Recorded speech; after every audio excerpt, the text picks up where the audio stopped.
Hi, this is David Grealish from ClassicComputing.com. What you're about to hear is an interview that I conducted with Dr. Ed Roberts at his medical office in Cochran, Georgia, sometime in early 1995. I transcribed a portion of this interview and included it as the feature story in Historically Brewed, issue number 9, which would be the last magazine issue of the series that I published. The issue has a copyright date of 1996, and frankly at this point I don't remember exactly when it came out, but I believe it was in the spring. For a number of years now, the written interview has been available at virtualaltair.com. As the owner, Tom Sanderson asked, and I gave him permission to post it. He logically attributed the date of the interview as 1996. In any case, having now listened to the interview again in its entirety, I can authoritatively date it as early or pre-June 1995. During the interview, I made a reference to the state of computing in 1995, and I mentioned that I am 30 years old. I turned 31 on June 4th of that year. I created that issue of the magazine throughout the end of 1995, so that's probably why I say, quote, earlier this year, unquote, in my write-up as to the interview. I didn't actually get the issue completed and printed until early 1996, thus the copyright date. I recorded this interview on 4 sides of a microcassette in a vintage 1983 Convergent Technologies WorkSlate computer. In my blog article you can see 2 pictures of Ed at his desk with the WorkSlate in front of him. The noises in the background is a medical device of some kind, plus my 2 children. At the very beginning of the recording, I thought that Ed perhaps had a bird in the office, but it turns out that was our infant son. Also, my wife and I had our toddler daughter there too. You'll definitely hear her a few times. Ed was very gracious, conversational, and I think it was an excellent interview with some interesting general discussion. It runs about an hour and 40 minutes. I would love to hear your comments, so please email me at david@classiccomputing.com. Well, first question is, where were you born? Miami. I know you were born and raised in Miami, Right. and you went to school there. And I read something that that you built like a relay computer in your teens. Right. Can you tell me a little more about that? About that little relay computer, or what it did exactly? It didn't do much more than turn lights on and off, but it was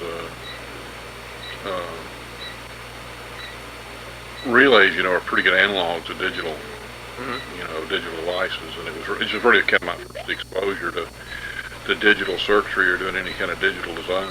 It wasn't anything of any. The computer itself wasn't of any great consequences. I did use a similar design. I built a heart-lung machine, and when I was in high school, but another long story, but I used a relay controller for that, and that was kind of like a demonstration with the heart beating and the. No, this was actually for medical use. Yeah, for medical use. Really? I had a fellowship when I got out of high school. Actually, my senior year of high school, I worked in experimental surgery at the University of Miami Medical School. We were doing open heart surgery on dogs. So, I mean, the medical field was always your first love, then. Yeah, well, yeah, I was really, I started college as a biology major. But I shouldn't say a friend, one of the docs that I worked with in experimental surgery at the medical school said what I ought to do. He knew I had an interest in engineering, and said if I was smart, I would get my engineering before I went to medical school, because once you get out of medical school, you have time to do anything. Right. Which turns out to be true, and I changed my major from biology to double E while I was at the University of Miami. This has been, back in like 60 or 61, and, but still with the idea of ultimately going to medical school. I was going to ask you, were you, like as far as, like you built a little relay thing, were you, I have a Brainiac.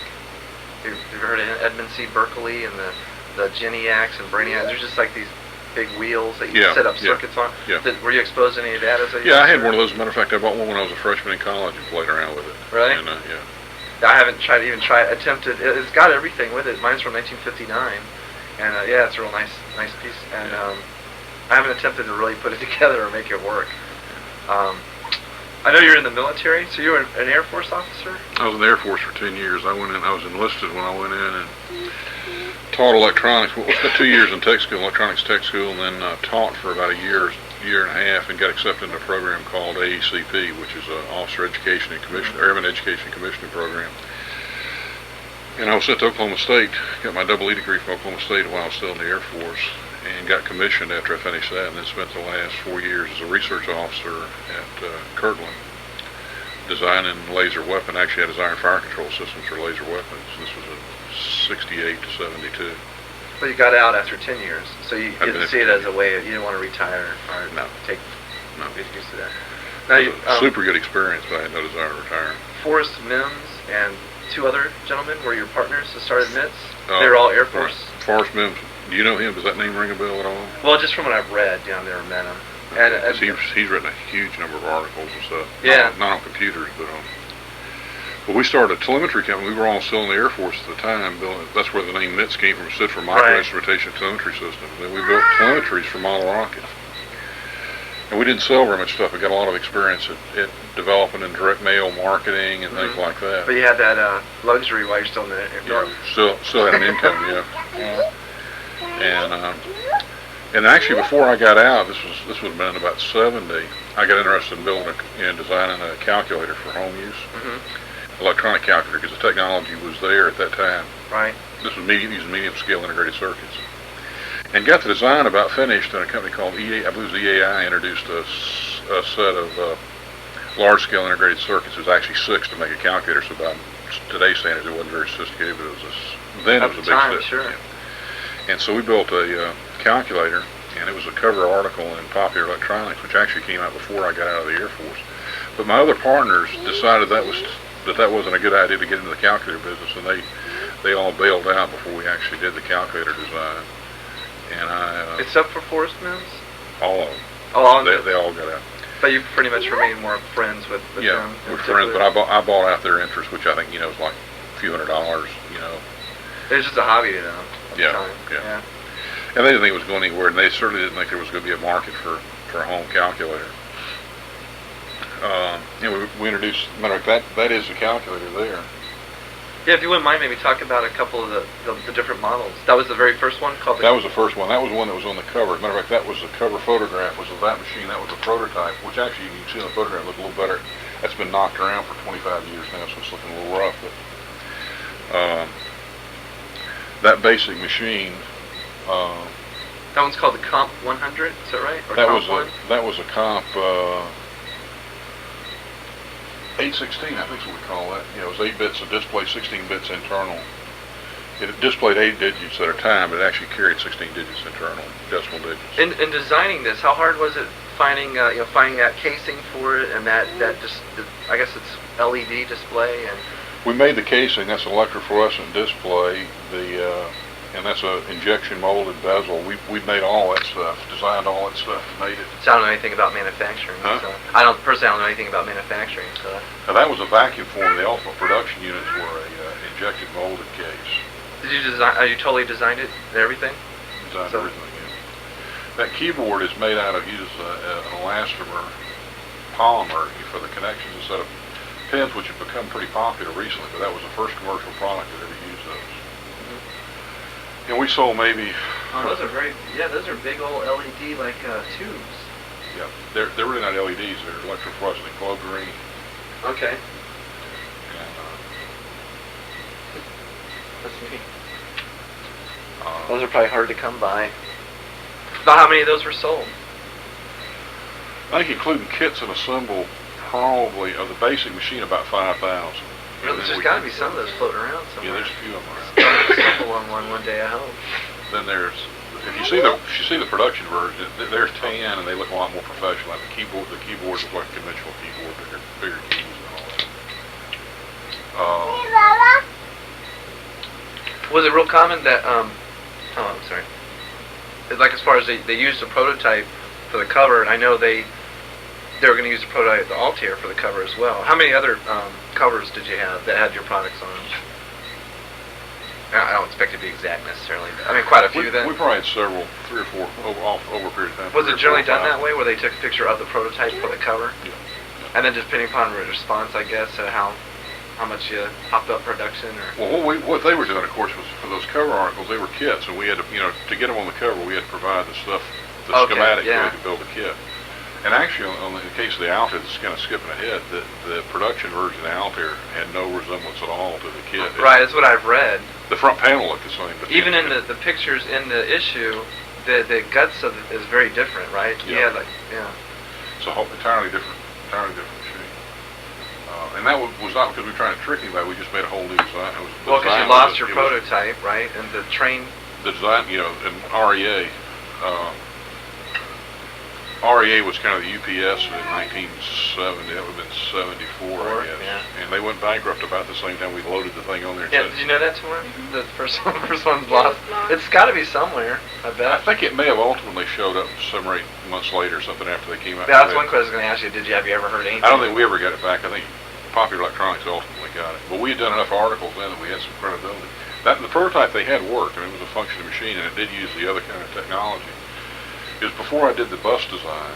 Now, the original machine, which is probably the thing that did as much as anything else for getting personal computer up and running, was we used an open architecture bus. Mm-hmm. Sort of like the matter of fact, IBM probably copied our concept more than than anybody else. Well, I know that's what helped the Apple II along so well, is that third-party manufacturers and even users could do things on their own for it. But the system we did, we switched to 100-pin bus, and on the final production unit, and everything was bus. You've seen the early Apple. There's 2 of them in here, I think. Yeah, a friend of mine. Well, of course, you read the article about the guy in Albuquerque who used to be an employee right near the time you left. Yeah, he's got a bunch of Altairs. Yeah, he was a and guy. A friend of mine in Florida. He was there after. Yeah, he came apparently a few months after I left Pert. Yeah, right. And he's in the final days. Yeah. And I never had. I mean, I still know a lot of people, but I never had really talked to him about this last few days of MITS. And it was really a shame when they took us over. We accounted for 85% of the personal computers in the world were Altairs. We were probably still shipping maybe 60 or 70% of the machines in the world that were being shipped, even at that time, were still Altairs. Mm-hmm. We literally control the market. All the dealers that amounted to anything in the world were all dealers we'd set up. Yeah, he was saying that he used to get. Yeah, he was a service person, and that he got Altairs from all over the world to service them, and yeah, Pertec really messed things up though, because like when they shut things down, they had a whole warehouse. He had a whole bunch of people's Altairs who you don't think anyone ever got back, and they used to deliver whole pallets of big old 8-inch Pertec disk drives to be worked on. And they wanted him to try to start working on that stuff over fixing people's machines and things like that. There's some things he told me. I don't think I put this in the article because I couldn't fit everything. Yeah. But yeah, they I don't know what they were thinking. I guess they just had a different. They didn't understand the market. They wanted to redesign. They wanted to redefine MITS totally, I guess, and that wasn't probably the right move. I don't think people like that. Yeah, they didn't understand. They didn't understand what we were doing at all. But I had some fairly heated discussions with all of them. The last meeting I had was the guy. I was the division vice president when I left, and the guy that I worked for was the executive vice president. Kind of funny you had to work for somebody. Well, he was. I mean, he wasn't. I didn't have any supervision per se, but I mean, he was really in the chain. He was the next guy. He represented Pertec as far as being over you. Yeah. And he and I had a pretty heated argument. I don't mean unfriendly, but it was a fairly active argument about. I thought they completely were missing the perspective of what they should be doing. And he kind of patted me on the head verbally and said that I should come back, and he was going to invite me back in a couple of years when they control. When this was a he was forecasting it was going to be a $100 million industry in a few years, like PCs. Right. And he was going to invite me back to sit at the table when they celebrated their $100 million year in PCs. And I said, well, that's great. I'll look forward to the invitation. you never sat at that table. They died about it. No, I never made that table. And, I may have been wrong, too, but they certainly were wrong. They didn't understand the game. They did all the things that are wrong. You hear all kinds of stories about bigger companies taking over small companies, and they made all the mistakes that you can think of. They were called the suits when they came in, because we were all pretty casual in that, so everybody was pretty laid back. And they showed up with all these guys with their pinstripe three-piece suits and all that. We looked like a bunch of bums, I guess, as far as we didn't fit the California image of high tech, I guess. Right. So they kind of discounted everything we did, and instead of taking a look at the good stuff that we had done and kept that and thrown away the stuff that we knew where our weaknesses were, or at least knew a lot of our weaknesses. But they weren't interested in hearing any of our thoughts about anything. They had a better idea when they walked in, and they ended up going from a position that. Well, this is kind of an interesting thing. It's kind of an aside. They had it but it's sort of related to that in the fall or spring joint. I don't remember which one. Which used to be the big computer show, twice a year. They had one in San Francisco the year before the year they started the acquisition of MITS. And at that show, they did a thing trying to get name recognition, and the fourth best known name in computers at that time was MITS, and we were a little tiny company, you know. I mean, we're competing with like IBM and Burroughs and Right. Rand. I mean, they were big names then. And Pert didn't even make the top 20. And Pert was maybe a $150 million company when they acquired Because us. they weren't important. I mean, they were big in what they did, but they weren't. You know, Pertex worked with the computer. It wasn't the main part. That's one. But they acquired us for about $6 million in the stock swap. About what the stock was worth when they. I mean, that's what the MITS stockholders got was Right. $6 million worth of Pert stock, and they were a $150 million company. So we were a tiny, part of Pert. But when they announced they were going to acquire us, their stock went up like 2 or 3 points in a matter of a few days. It had that much effect on their stock just because people knew who we were and didn't know who they So were. for $6 million, they made $60 million Yeah, or something like that. Yeah. And Do you know what happened after they closed down MITS? Like they're around today, or? they were bought out by Triumph Adler, and the reason I know that is I had the stock. I was the largest stockholder in MITS in Pertec actually after the acquisition. And I got a notification that that I had a choice of either selling my stock or something. But anyway, when they were acquired by Triumph Adler, which was a division of Volkswagen, which I think since then somebody else acquired them. I don't know whatever happened. I really don't. I kind of lost track after the Triumph Adler acquisition. But now after they, if you don't mind me asking, you don't have to be specific, but as far as like your stock, then did it go way down then after they closed down MITS, or? Well, I was out Do you of. still have it, or did I you was out sell of, it, or? No, I was out of by the time they closed MITS. I mean, when they closed MITS down. You had sold everything and moved here, bought a farm. Yeah, that was probably Triumph Adler had probably actually already taken over Pert by the time they actually closed that down. Because that was about 2 years later, I think, when they were acquired. I think MITS survived another couple of years after I left. Yeah, until Steve Shepard, the guy in Albuquerque, he kind of inherited, since he's there in Albuquerque, he was one of the last employees. He was able to get he's got a bunch of MITS brochures and just tons of stuff, and he's got stuff copyrighted like 79 even, 78, 79. So yeah, I think they're around like 79, somewhere in there. That sounds right. And I couldn't find the picture. I was going to bring this neat picture I have, the Altair office, and I don't know if that's from when you were there or maybe after. I couldn't find it anyway. It may have been. It was with the 8800B, and with the disk drives and the MITS terminal and everything. I think you were still there when all that. You were pretty much there. They didn't really introduce any products after you left, did they? Not much. Everything was established by then? I don't know of any new concepts they came out with. There was I introduced or I designed, they set me up in a skunk work because they said I was a troublemaker. This is after they acquired me. So I immediately, in a matter of a few days after they took over, I had this skunk work where I had to do my own development. And we, in a matter of a few weeks after that, came up with a handheld unit, essentially, a handheld PC. Yeah, I read something about that. And we went to a conference in Phoenix with them about this machine, and got an enormous amount of interest with the marketing people at Pertec, and generated a lot of jealousy internally in the engineering department at Pertec. That was really the final thing that made me leave. It just wasn't worth. I mean, there was no hard word. It was pretty clear that it was just they resented anything we did. It was going to be a battle. That really makes no sense, does it? But they were, the engineering people said, oh, nobody needs a portable computer. Sort of thing we did when I was trying to find somebody that thought somebody needed a home computer. Everybody said, no, there's no market for that. Mm-hmm. And that was kind of the attitude about portable computers. There was no real market for it. And it turned out if they had done that, this would have been this was in '77. They could have been in market by late '77, early '78 with a full-blown portable computer integrated with a BASIC built into it. But, and I think the first one was sometime in mid-'78, the Bite Saver, I think was the first one.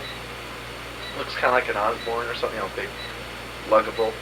So if you had done that, yeah, you might have came in with the first one, too, first portable one. Well, we had a machine operating in the summer of '77, a portable machine operating in the summer of '77. We figured it would take several months to really get that into production. But we had I wonder what happened to that. I wonder where it is. I had a set of blueprints, and I loaned them. It's like a lot of the stuff. As a matter of fact, there was some people from NBC that were here about 3 or 4 months ago, and I gave them a bunch of it. I collect my last day at MITS, I had, matter of fact, Dave Bonnell, I told Dave to give me a kind of representation of a bunch of ads and articles we had, so he made up a couple of notebooks that were just kind of representative of what he had. And I gave him to this lady that was from NBC, that was here from NBC, and did an interview several months ago, and she promised me she'd get them back to me, and I haven't gotten them back yet. Do you know what show she was from or anything?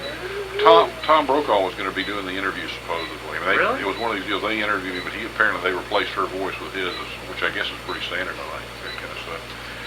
And it was supposed to be out the first of the year, is what she Oh, told okay, I me. know too. So then it looks like he's Doing the interview, but he's really not. Oh, that's how they do that sometimes. Where he's like turning around, looking at the screen, like he's talking to you live. And but I hope they follow up with it.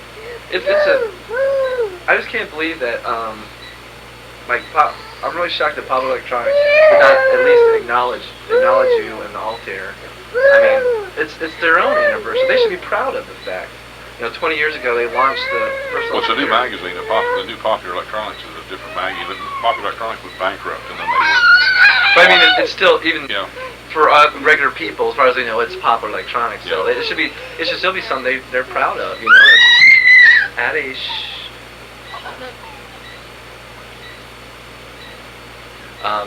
I have a from CompUSA, some reseller computer magazine or something. I brought it because I was going to show you that I was looking at this at work, and they had some big thing about it's the 20th anniversary of Byte Magazine. And Byte Magazine launched their first issue in December '75 or da da da da. I'm going, well, I mean that's nice. It's a great magazine. That's cool and everything. But what if it weren't for you and the why are they acknowledging Byte's anniversary and not the industry's anniversary?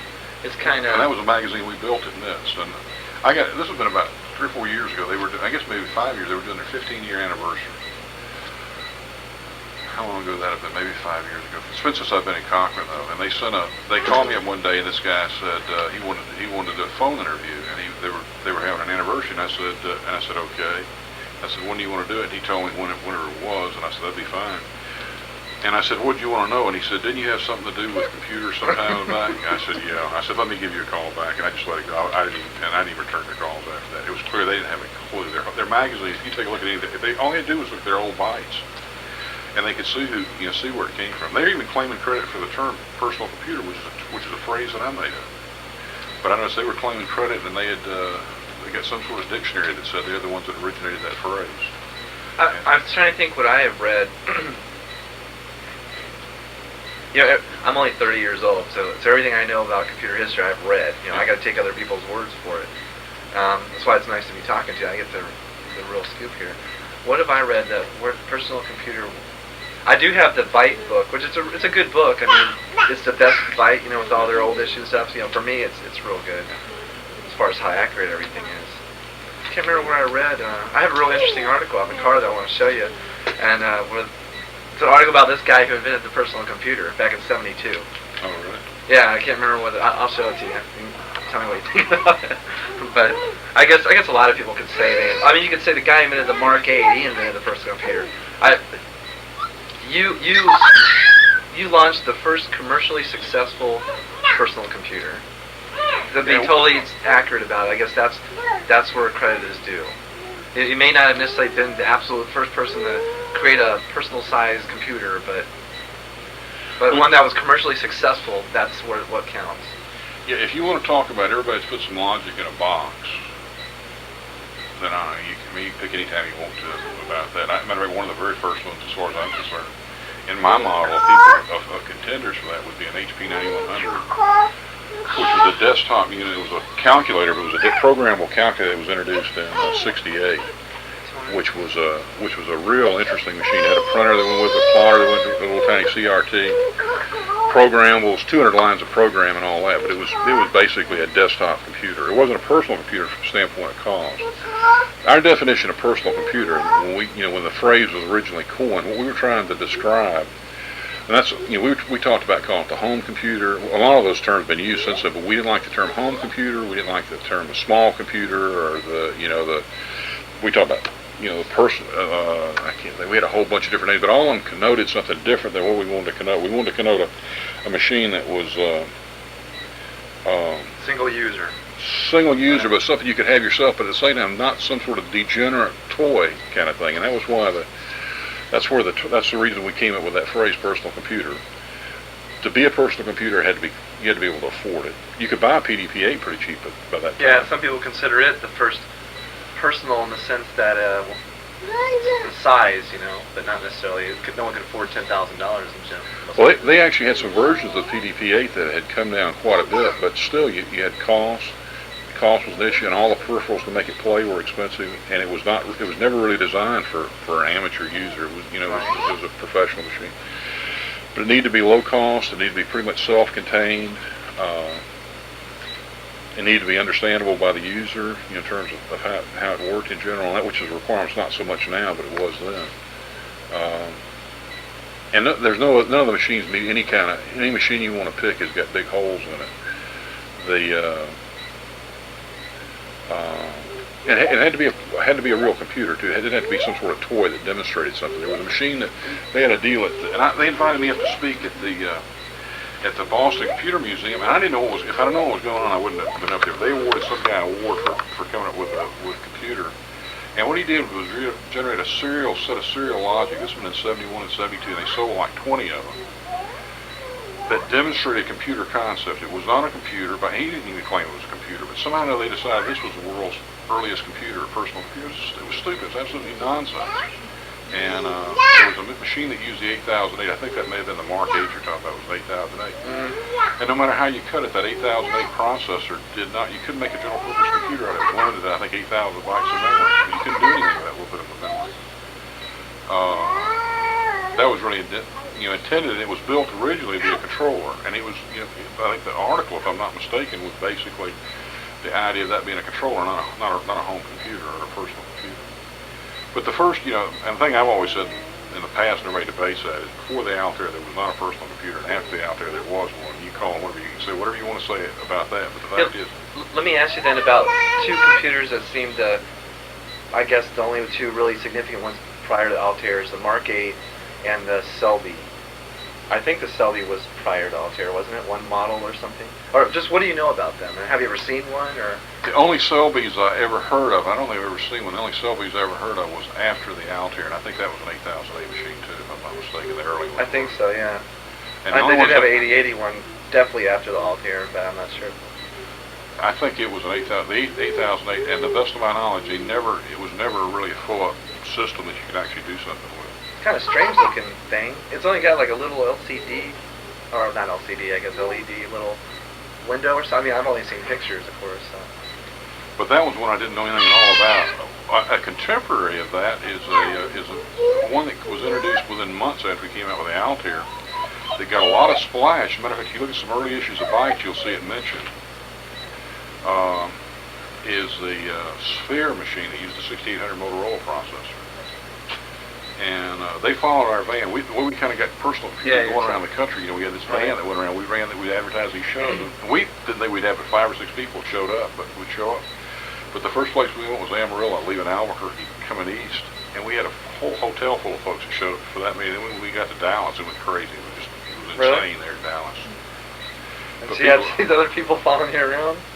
But Spear, the folks from Spear in Utah, followed us around with theirs, and they introduced they call theirs a 6800, I think, or maybe something like that. Bountiful, Utah is where they were from. Okay. Yeah. Nobody ever actually saw an operating unit, and you may have been the one. I talked to somebody recently that said they knew a dealer. Right, Stan Veet. Yes. He was the kind of the historian guy, and I brought you his book, by the way, so you can kind of, when you have time, read his book and check it out. He was going to be. The first thing he looked in is being an Altair dealer, right?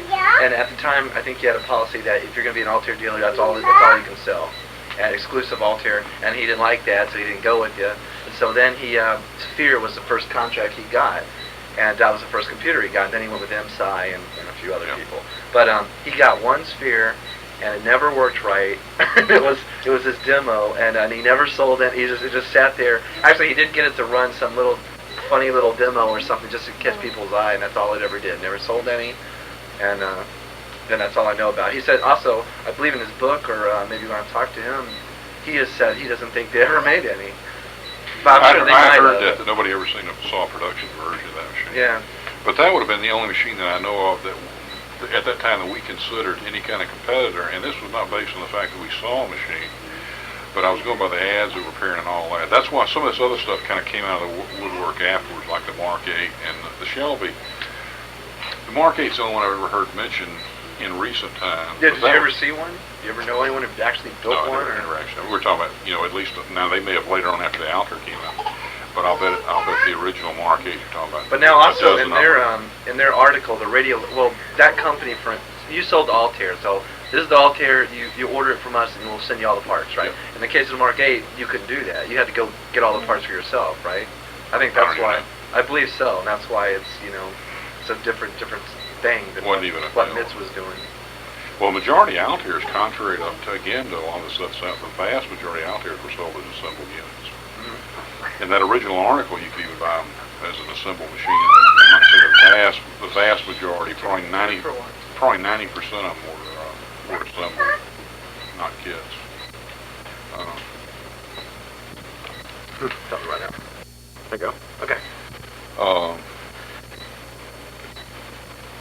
It became, I guess, of some value to say you were the first from a marketing standpoint. And I didn't grant any interviews after I left MITS and left Albuquerque in '77. I didn't do any more interviews until